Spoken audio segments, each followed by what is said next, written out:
কাজে স্বাভাবিকভাবেই ওনার শারীরিক অবস্থার উন্নতি হয়েছে এ কথা বলা যাবে না, কিন্তু ওনার অবস্থার অত্যন্ত জটিল এবং উনি একটা সংকটময় মুহূর্ত পার করছেন।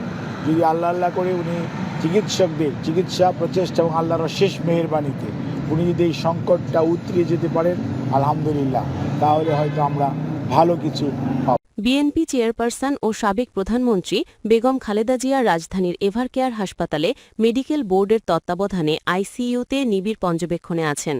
দল ও পরিবারের পক্ষ থেকে তার জন্য দোয়া চেয়েছেন ব্যক্তিগত চিকিৎসক ডাক্তার AZM জাহিদ হোসেন।